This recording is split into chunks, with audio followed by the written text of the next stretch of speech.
Je ne suis plus le président d'un pays en crise, mais le président d'un pays qui est en train de voir le bout du tunnel, disait Dioncounda Traoré. Le processus de sortie de crise est en marche. Faut maintenir le cap, réplique la communauté internationale et reste exigeante sur le désarmement des bandits du MNLA. Un tremblement de terre d'une très grande violence vient de frapper la Chine. Bilan provisoire, plus de 100 morts et près de 2000 blessés. 6000 soldats mènent les opérations de secours. Nous sommes samedi 20 avril. Mesdames et messieurs, bonsoir et bienvenue dans cette édition, l'unique de la soirée. Fin hier de la réunion du groupe de suivi et de soutien au Mali, la communauté internationale était réunie hier ici à Bamako pour manifester une fois de plus son soutien à notre pays. Quatrième du genre, la rencontre a permis aux participants d'apprécier les progrès enregistrés tant au plan politique que sécuritaire. La réunion a encouragé les autorités de la transition à poursuivre la bonne mise en œuvre de la feuille de route qui met l'accent sur l'organisation des élections et la réconciliation nationale. Mais l'une des principales décisions de ce rendez-vous de Bamako reste l'exigence du désarmement des bandits du MNLA. Cérémonie de clôture suivie par notre reporter Ibrahima Traoré. La CEDEAO, l'Union africaine, l'Union européenne et les Nations unies réunies à Bamako sont fermes. Le MNLA doit être désarmé à Kidal sans délai. La mission est confiée à l'ancien président Pierre Buyoya, actuel chef de la MISMA. Les participants lui demandent de prendre des initiatives appropriées pour régler rapidement ce problème. Le but est de faciliter très vite le processus de restauration de l'autorité de l'État sur l'ensemble du territoire national. Il s'agit aussi de renforcer la confiance, la sécurité et les perspectives de réconciliation nationale. Le consensus de la communauté internationale est que le MNLA doit être désarmé.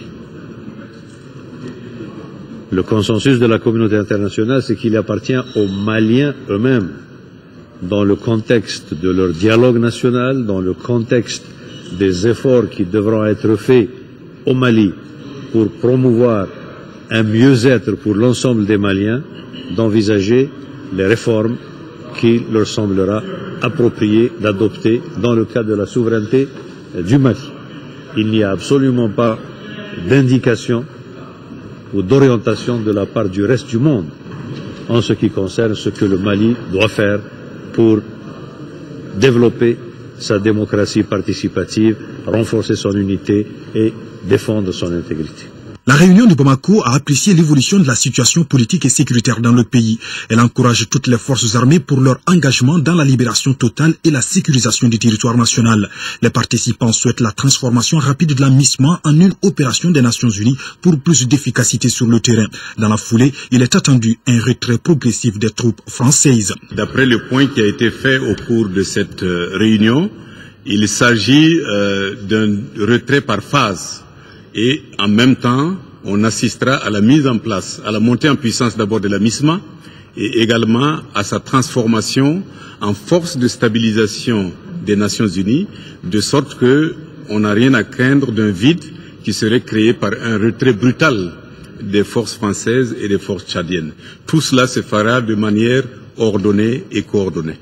Les autorités de la transition sont invitées à redoubler d'efforts pour mener à bien le processus politique en cours à travers la mise en œuvre de la feuille de route.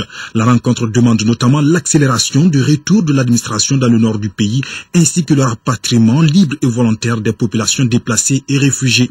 Cette réunion se tient à un moment où, on peut dire, on voit le bout du tunnel. Et cette réunion permet aussi de mobiliser encore davantage l'ensemble de la communauté internationale en faveur du Mali pour aider le gouvernement de transition à sortir le pays de la crise. La prochaine réunion du groupe de suivi et de soutien sur la situation au Mali est prévue pour le mois de juin prochain.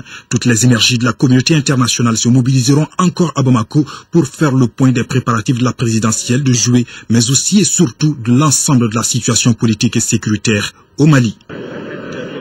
Ibrahima Traoré, avant cette réunion du mois de juin, déjà le mois de mai, se tiendra à Bruxelles, plus précisément le 15 mai, une grande réunion sur la situation au Mali du point de vue économique. Dans le même chapitre, la relance des activités économiques du secteur privé, le sujet était au centre d'une conférence organisée par le Conseil national du patronat du Mali à son siège. Il s'agissait pour les opérateurs économiques de faire le point de l'impact de la crise sur le secteur privé et de préparer justement la réunion du mois de mai, le 15 mai à Bruxelles. Compte rendu signé Agali Agissa. La relance de l'économie est l'une des solutions de sortie de la crise que connaît le Mali. Et c'est à cet exercice que s'attellent le gouvernement et les acteurs du secteur privé en initiant cette rencontre.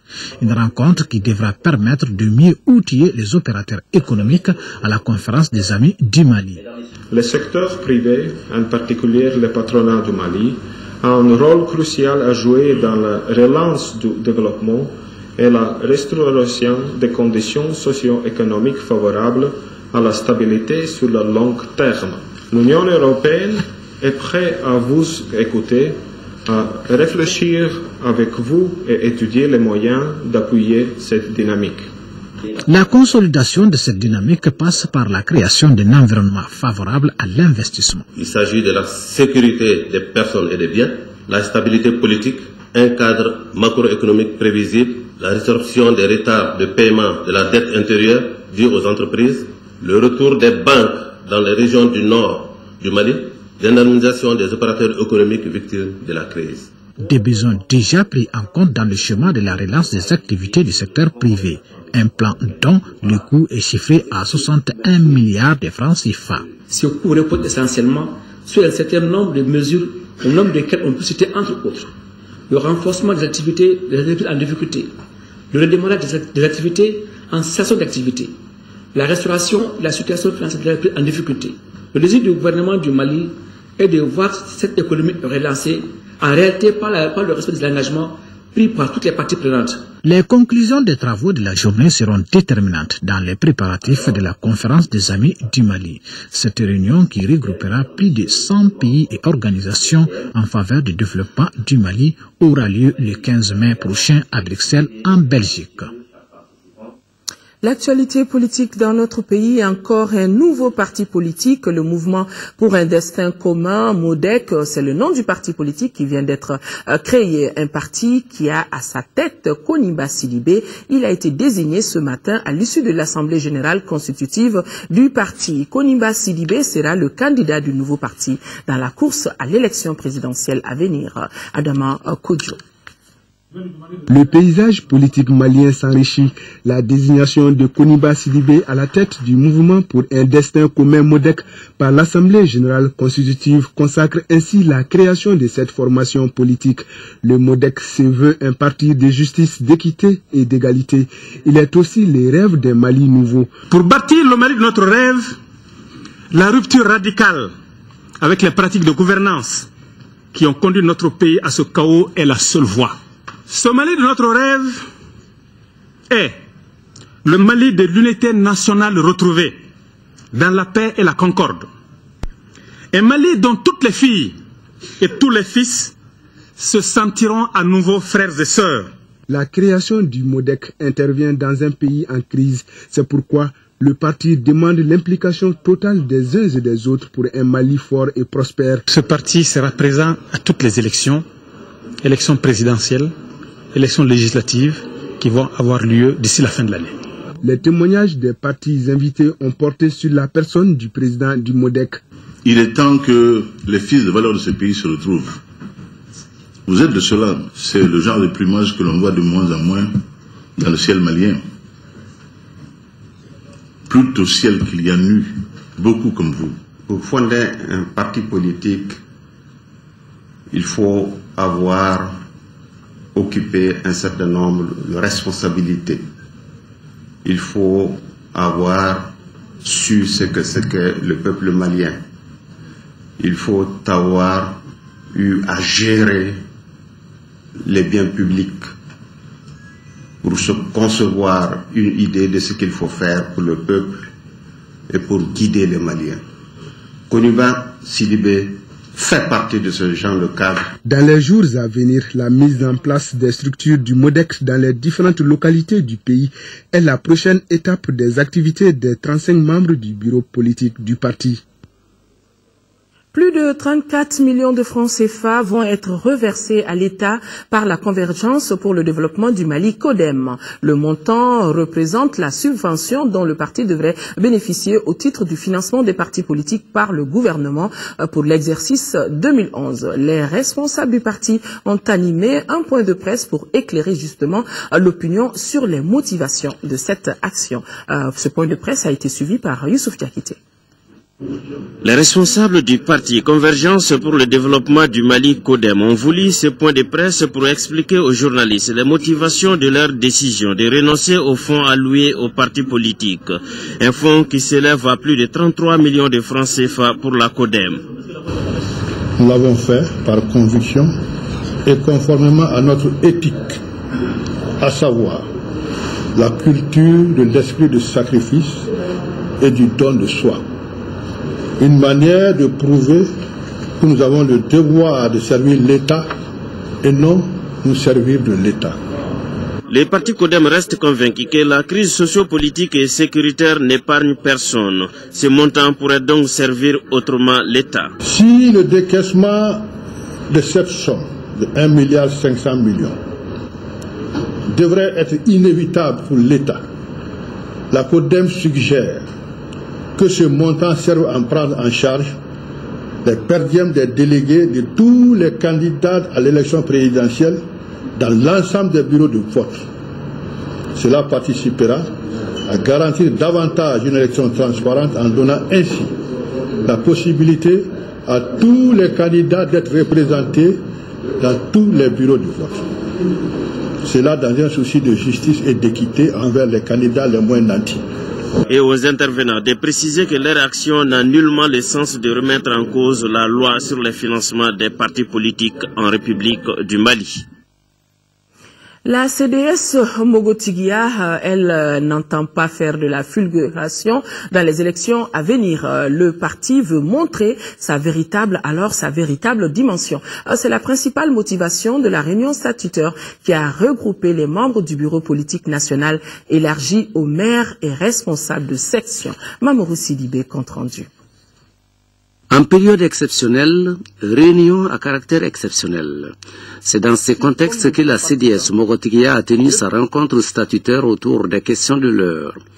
La crise que connaît notre pays, le calendrier électoral et les attentes des populations sont les principales raisons de cette réunion. Face à la contrefaçon démocratique qui avait cours dans notre pays et qui se traduisait par la construction de majorités préfabriquées, de transhumance politique, de versatilité et de sabordage des partis politiques. Bref, toutes choses qui, sur l'échelle des 20 dernières années, ont évidemment généré le détachement, voire le mépris des populations de la chose politique. La reconquête de la confiance de nos concitoyens sera dure, très dure. La CDS Mogotiguia veut se donner une autre dimension en corrigeant les erreurs du passé. La cause est noble pour le parti qui est rassuré que les échéances à venir sont celles de la refondation de la démocratie multipartisane au Mali. La CDS Mogotiguia sait son degré d'implantation, la sympathie que la population a pour ce parti qui s'est toujours battu, qui a toujours un groupe parlementaire, mais qui a été souvent victime de comportements qui tuent la démocratie en Afrique. Et c'est vraiment le moment de les dénoncer. Et je doute que certains tiennent le débat sur cette question-là. Et il faut ce genre de débat maintenant. Le président du parti s'est dit prêt pour les élections à venir, afin de montrer la véritable dimension de la CDS Mogotiguia. Pour ce faire, il souhaite que les élections soient saines, acceptables et propres. Visite de terrain pour le ministre de l'Agriculture. Hier, dans les installations de l'Office du Niger à Kolongo et à Massina, le ministre Baba Berté et sa délégation ont visité des champs de contre-saison et quelques grands travaux en cours. Et pour toute cette première visite, le ministre a également échangé avec les producteurs de ces deux zones. Dougoufana Traoré était de la visite aussi. En se rendant dans les casiers rizicoles de l'Office du Niger, le ministre de l'Agriculture voulait non seulement avoir un contact direct avec les exploitants agricoles et l'encadrement, mais aussi et surtout apporter un message d'encouragement aux exploitants agricoles, à savoir que la terre ne ment pas. Baba Berté est convaincu que le développement du Mali passera forcément par le développement de l'agriculture. On constate que c'est par l'agriculture que notre pays peut se développer. Donc il faut que nous fassions de l'agriculture le moteur de notre développement.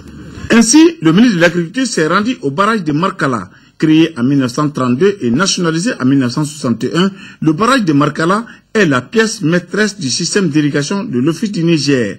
La grande mobilisation des habitants du village de Seranikoro pour l'attribution des 374 hectares, le périmètre de contre-saison des riz dans la zone de Kemassina, le canal Malibia et le projet M3 de l'exploitant Modibo Keïta ont été d'autres temps forts de cette première journée. J'ai vu de l'autre côté des paysans et des exploitants qui doutent. Et tout à l'heure, nous arrivons dans une exploitation où vous avez un exploitant agricole qui a des certitudes. Il sait là où il va. Et je voudrais que notre agriculture aille et ait les mêmes certitudes que notre frère. Une rencontre avec les délégués et exploitants agricoles de la zone de Koulongo a mis fin à cette journée. Recueillir les attentes, les besoins et les préoccupations des populations de la 4e région, faire le point d'exécution des recommandations de la dernière synthèse, tels sont les objectifs de la délégation du Conseil économique social qui a sillonné les différents cercles de la région de Ségou. Fousseni Samake. Au cours de cette rencontre de la capitale des Balanzans, les membres de la délégation et les responsables de Ségou ont passé au pain fin les points d'exécution des attentes et préoccupations des populations civiles 2012, ainsi que les préoccupations dans les différents secteurs d'activité comme l'agriculture, l'élevage, la pêche, l'industrie, la sécurité, entre autres. Le Conseil économique, social et culturel est chargé de rédiger annuellement le recueil des attentes, des besoins et des problèmes de la société civile malienne. Donc, c'est ce qui nous vaut cette mission. Nous sommes aujourd'hui en train de faire la synthèse régionale qui nous permet aussi de voir la problématique dans sa globalité au niveau de la région et quels sont les programmes saillants que nous avons pu rencontrer au niveau de l'ensemble des cercles. Pour les populations civiles ségoviennes, malgré la situation qui traverse notre pays, certaines préoccupations ont eu des débuts de solutions. En 2012, on avait soulevé des préoccupations de la population. Et nous avons vu cette année qu'il y a des débuts de solutions. Je pense que c'est une très bonne chose. Si minime soit-elle, ça veut dire que la préoccupation de la population du Mali est prise en compte. Notons que la synthèse régionale de Ségou s'inscrit dans le cadre de l'élaboration d'une synthèse nationale des attentes, besoins et préoccupations des populations au mois de juin 2013. Une autre délégation du Conseil économique, social et culturel vient de boucler une mission en 3e région. Les objectifs restent les mêmes, échanger avec les forces vives de la région sur les besoins et attentes des populations en vue de l'élaboration de recueils à soumettre aux décideurs. Daouda Diakité. Cette rencontre de Sikasso se veut un cadre de synthèse de la mission qui a conduit la délégation dans les 7 cercles de la 3e région pendant une dizaine de jours. Comme il fallait s'y attendre, Sikasso, de par son statut de région de production agricole par excellence, s'est apaisanti sur des préoccupations relatives à la problématique des pesticides obsolètes, la faiblesse des moyens de production et la structuration des organisations paysannes, entre autres. Au niveau de l'agriculture, ils ont besoin de barrages, de retenues d'eau et de périmètres irrigués. Tel est un grand problème dans la région qui se trouve être par excellence une zone d'agriculture. Aussi, sur le plan santé, la population de Sikasso demande beaucoup, encore plus de centres de référence et de SESCOM. Et surtout les SESCOM qui existent, de les équiper. Parce qu'il y a un problème d'équipement criard qui se trouve au niveau de ces centres de santé. Les documents issus de la rencontre servira de guide pour la mise en œuvre des projets et programmes de développement de la 3e région. Nous osons espérer, avec la libération du pays, avec les élections qui se pointent à l'horizon, les institutions qu'on va mettre en place vont prendre le recueil qu'on a eu à faire et ça va leur servir de baromètre. Et nous espérons vivement que quand nos équipes vont venir l'an prochain, que beaucoup de préoccupations ici recueillies vont être prises en compte. De Sikasso ralliant la région de Mopti, 450 millions de francs CFA. C'est le budget prévisionnel des recettes et dépenses du programme de réduction de la pauvreté dans la région de Mopti pour l'année 2013. Yaya Bokoum depuis Mopti. La présente session, deuxième du genre, qui se tient au moment où le programme de la réduction de la pauvreté dans la région de Mopti a subi les conséquences de la double crise institutionnelle et sécuritaire que le pays traverse depuis mars 2012, se veut un espace de réflexion sur la dévolution future du programme. Cette deuxième session du comité d'orientation du programme de la réduction de la pauvreté dans la région de Mopti, PRPRM, a été placée sous le signe de la consolidation des acquis, c'est-à-dire des réalisations effectuées par la première phase du programme. Compte tenu de la situation de crise financière que traverse le pays, le programme triennal de consolidation des acquis pour répondre aux besoins prioritaires des populations des localités d'intervention n'a pu connaître une exécution à hauteur de souhait. Ainsi, les membres du comité d'orientation du programme ont planché, entre autres, sur le point d'exécution des résolutions et recommandations de la première session, l'adoption du rapport technique et financier 2012, la présentation du projet de programme d'activité et du budget prévisionnel 2013 qui s'élève en recettes et dépenses sur un montant de 450 millions de francs CFA. Les travaux de cette deuxième session du comité d'orientation du PRPRM ont démarré avec la visite guidée de l'unité de production des sacs en polypropylène dont le coût total de l'investissement est d'environ 469 millions de francs CFA. Dans quelques semaines, les activités économiques des femmes de Gao seront rehaussées. Cette amélioration sera possible grâce à un don en espèces de 30 millions de francs CFA octroyés par ONU Femmes à travers l'ONG Groupe de recherche pour l'amélioration des initiatives des populations. Daouda Zoumana Traoré depuis Gao. 90 femmes des communes de Gao, Soni, Alibert et Taboy ont reçu chacune 50 000 francs CFA. À terme, 30 millions de francs CFA seront répartis entre les femmes des 15 communes de la région de Gao. À travers ce programme, l'ONG GREP et son partenaire financier l'ONU Femmes recherchent la participation active des femmes affectées par la pratique d'activités génératrices de revenus comme le commerce, le maraîchage et l'élevage. Les 50 000 francs que j'ai reçus, c'est pour faire le commerce. Bien vrai, je fais le commerce, mais ça a trouvé que vraiment on n'a rien dans la main. Donc vraiment, c'est un beau jour pour nous. Le résultat attendu doit permettre l'amélioration de leur statut social et la participation à la paix et à la réconciliation. Les activités génératrices de revenus de 600 femmes affectées sont relancées pour améliorer leurs revenus et statut social. Les femmes affectées sont intégrées dans leur milieu d'origine et sont mobilisées autour de la consolidation de la paix et de la non-violence dans la région de Gao. Chaque groupe doit tenir compte des exigences de l'ONG GREP. Nous devons nous battre. Nous devons nous battre pour être au premier rang. Parce que les autres ont bénéficié. Il ne faut pas que Gao reste derrière. Il faut qu'on montre le bon exemple. C'est donc, je souhaite de tout mon cœur que vous en ferez bon soin afin de pouvoir nettoyer toutes ces misères que vous avez vécues, que vos enfants ont vécues, que vos maris ont vécues. Comme ça, il y aura d'autres ONG, d'autres bailleurs de fonds. L'ONG Groupe de recherche pour l'amélioration des initiatives des populations a été créée en 1994 avec comme objectif d'améliorer les initiatives des populations dans le domaine de l'agriculture, l'élevage, la santé, la paix et l'humanitaire. Elle opère dans 15 des 24 communes de la région de Gao. Revenons à Bamako, l'association Djeleya à Missira a fait don de table-banc à l'école fondamentale de Missira 1. C'est dans le cadre des activités d'appui et de développement que mènent les membres de ce groupe depuis leur création il y a 2 ans. Adama Koulibaly. Nous avons demandé à de bonnes volontés, à des associations de nous secourir afin que nos élèves soient dans de bonnes conditions d'étudier. C'est ce qu'a annoncé le coordinateur en charge de la gestion des affaires de l'école de Missira 1 en recevant 50 tables bancs. La valeur est estimée à 1 million de francs CFA. J'ai un effectif pléthorique Donc ça va servir quand même de support pour les élèves ici présents en classe. Nous sommes nombreux, les élèves sont assis 3 personnes par le banc. Alors maintenant que l'association d'IGAM est venue en aide, les élèves peuvent s'asseoir conformément.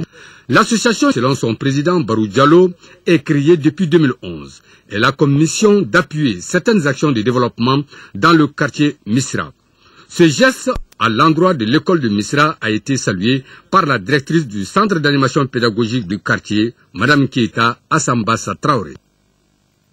Sport dans ce journal, sport football, Ligue des Champions, 8e de finale aller. Le stade malien de Bamako, notre seul représentant dans cette compétition, jouera demain dimanche à Garoua. Garoua, c'est au Cameroun contre l'équipe du Coton Sport. Cette 8e de finale aller est un tournant dans l'optique de la phase de poule. Avant de rallier Garoua, notre reporter Seragatou Sissé a rendu visite à l'équipe à Sotuba. Voici l'avant-dernier portail de la Ligue des Champions à franchir pour le Stade malien de Bamako. Cette compétition aboutissant à la phase de poule, le Stade malien l'a joué tout juste en 2012, éliminé par Al-Ahly d'Égypte, futur vainqueur de l'épreuve. Une année après, beaucoup d'eau a coulé sous le pont. Le Stade malien de Bamako a à cœur de saisir à nouveau cette opportunité pour rebondir. Après avoir barré la route au Sénégalais de Casa Sport en 16e de finale, le Stade malien de Bamako veut avaler l'obstacle de Coton Sport de Garoua du Cameroun pour intégrer la phase de poule. Une grande première pour un club malien. Je veux voir mes joueurs contents d'être sur le terrain et puis envie de montrer toutes les qualités qu'ils peuvent avoir. On peut toujours rêver, oui, mais comme nous on se prépare sérieusement, comme nous, voilà, les autres se préparent aussi. Coton Sport a battu une belle équipe au premier tour et je pense qu'ils doivent aussi penser dans leur tête et les supporters de là-bas qu'ils sont capables de passer ce deuxième tour. Voilà, c'est la meilleure équipe, l'équipe qui sera la plus intelligente, peut-être la plus forte sur 2 matchs, qui aura la chance de finir en poule. Dimanche à Garoua, dans le nord du Cameroun, c'est tout le peuple malien qui soutiendra le Stade malien de Bamako, son unique représentant en Coupe africaine encore en course. Coton Sport de Garoua, 5e du championnat camerounais, avec 11 points à 3 points du leader, a dans les jambes 10 matchs, 8 en championnat et 2 en Ligue des Champions. Le club camerounais a une jeune et riche histoire. Fondé en 1986, il a déjà son musée orné de trophées. 11 titres de champion, 5 coupes nationales et 2 médailles d'argent lors des finales perdues, respectivement en Coupe de la Confédération 2003 et en Ligue des Champions 2008. Coton Sport est une équipe qui force le respect. Il compte en son sein des joueurs expérimentés, Pierre Womelend, Nicolas Alnouidji et le Togolais Yéné Dakona, pour ne citer que ceci. Cette formation est donc une grosse pointure. Coup d'envoi donc du match Coton Sport de Garoua contre le Stade malien de Bamako, demain dimanche à 14h30. Sport basketball, le bureau de la zone 2 FIBA Afrique a tenu aujourd'hui ici à Bamako sa réunion statutaire. Au menu, le remembrement du bureau et surtout l'élection d'un nouveau président, Kodi Sibi. La particularité de cette réunion de la zone est qu'elle a lieu après la disparition de son président, le Sénégalais Aliou Badara Ndiagne, décédé le 22 novembre 2012 lors d'une réunion de FIBA Afrique au Caire. Le bureau a connu un autre disparu, en la personne de Abdallah Mohamed Aïdara, ancien président de la Fédération malienne de basketball et président de la commission des compétitions et du bureau de la zone. Ces disparitions ont perturbé le bon fonctionnement de l'instance sous-régionale. Il faut alors renforcer les ressources humaines pour relancer les activités au niveau de la zone. Pour le reste du mandat, il est nécessaire pour notre bureau de se doter d'une feuille de route réalisable qui peut s'inspirer du document scorecard de FIBA Afrique, dans lequel document les grands axes de développement et de promotion du basketball sont bien dégagés. La zone 2 FIBA Afrique ne saurait rester à la traîne quand on sait qu'elle regroupe des grands pays de basketball. La zone 2, je peux dire en toute sincérité et sans équivoque, c'est la zone du basket. Avec de grands pays comme le Mali, comme le Sénégal, comme la Guinée auparavant. Et il est, à mon avis, peut-être lors des différentes réunions que nous tenons, soit au comité exécutif, soit au bureau central, nous constatons justement que cette zone n'a pas abouti aux résultats escomptés. Du fait, peut-être, de certains points de gouvernance ou de certaines conditions financières, conditions psychologiques, mais de toute manière, je pense qu'avec cette réunion, nous devons faire de telle sorte que la zone 2 devienne la première zone d'Afrique. Au terme des travaux, Rokhaya Pouye, dite Aya du Sénégal, est élue présidente de la zone. Djibril Cissé du Mali est premier vice-président chargé des compétitions des jeunes. Le bureau remanié aura à cœur le défi de la relance du basketball au niveau de la zone. Voilà, mesdames et messieurs, c'est avec ce mot de sport que se referme cette édition. Merci à tous ceux qui m'ont aidé à la réalisation. Demain 13h, vous serez avec Nyanya Aliou Traoré et je me ferai le plaisir d'être là sur ce même plateau pour l'édition de la soirée. L'information, d'ici là, l'information continue sur notre site www.ortm.ml. Bonsoir et à demain.